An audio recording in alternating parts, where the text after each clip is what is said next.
Hi guys, எப்போதும் மாங்காய் பச்சடி தான் சாப்பிட்ருக்கீங்க. யாராச்சும் க்ரீன் ஆப்பிளில் பச்சடி செஞ்சுருக்கீங்களா? இன்னும் செஞ்சது இல்லையா? கண்டிப்பாக இந்த ரெசிபி உங்களுக்கு தான். க்ரீன் ஆப்பிளில் கூட இந்த மாதிரி நல்ல ஒரு பச்சடி செஞ்சு சாப்பிட முடியும். சாம்பாருக்கு, ரசம் அல்லது சொதி, இந்த மாதிரி கீரை கறி, இதுக்கு எல்லாத்துக்குமே ரொம்பவே நல்லாயிருக்கும். அதுக்கு நீங்கள் ஒரு 4 க்ரீன் ஆப்பிள் எடுத்துக்கோங்க. நல்லா கழுவிட்டு இதை நம்ம இப்போ பாரோட் பண்ண போகிறோம். ஸோ நல்லா பொடியாக பாரோட் பண்ணிடுங்க. இந்த கேரட்லாம் பாரோட் பண்ணுவோம் இல்லையா, அதே மாதிரி இந்த க்ரீன் ஆப்பிளை தோல் சீவாமையே நீங்கள் பாரோட் பண்ணி எடுத்துக்கலாம்.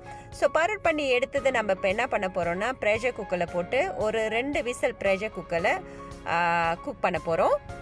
ஓகே, 2 விசில் வேக வச்சதுக்கப்புறம் இந்த ஸ்டேஜில் தான் இருக்கும். இதை எடுத்து அப்படி தனியாக வச்சுருங்க. இப்போ தாளிப்புக்கு கொஞ்சமாக கடுகு சேர்த்து, கடுத்தாளிப்புன்னு சொல்லுவாங்க இல்லையா, அதுக்கப்புறம் கருவேப்பிலை, பட்டை மிளகா, வெங்காயம் எல்லாம் சேர்த்து இதோட கொஞ்சோண்டு இஞ்சி பூண்டு விழுது. ஸோ எல்லாத்தையும் சேர்த்து